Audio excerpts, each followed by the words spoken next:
اللہم صلی علی محمد و علی محمد۔ السلام علیکم ناظرین، میں ذاکر عمیر رضا نقوی آج جس پرندے کے بارے میں آپ کے سامنے ذکر کرنا چاہتا ہوں، سب پرندوں میں سے جس نے سب سے زیادہ امام حسین علیہ السلام پہ گریہ کیا، ماتم کیا، وہ الو ہے۔ مولا امام علی رضا علیہ السلام فرماتے ہیں کہ رسول کے زمانے میں یہ گھروں میں، بستیوں میں یہ آیا کرتا تھا، جب لوگ کھانا کھا رہے ہوتے یہ سامنے بیٹھتا، کوئی کچھ دیتا تو یہ کھا کر واپس چلا جاتا۔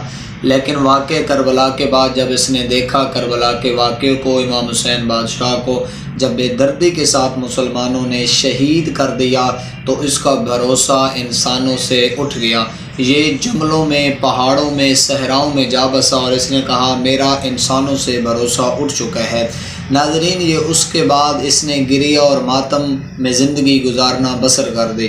مولا فرماتے ہیں کہ یہ پورا دن روزہ رکھتا ہے، اور جب رات کو افطار کا ٹائم آتا ہے تو مالک اللہ کے رزق سے یہ روزہ افطار کر دیتا ہے، اور یہ پورا دن، یہ کبھی بھی آپ کو دن کو یہ نظر نہیں آتا، یہ رات کو ہی نکلتا ہے، لیکن یہ پورا دن عزاداری امام حسین، نوح خوانی امام حسین میں یہ گزارتا ہے۔ یہ پرندہ امام حسین کا عزادار ہے، یہ ماتمی ہے۔ میری دعا ہے کہ خداوند متعال ہمیں معرفت کے ساتھ عزاداری سر انجام دینے کی توفیق عطا فرمائے۔ اگر آپ کو ویڈیو اچھی لگی ہے تو پلیز آگے بھی شیئر کیجیے۔ والسلام۔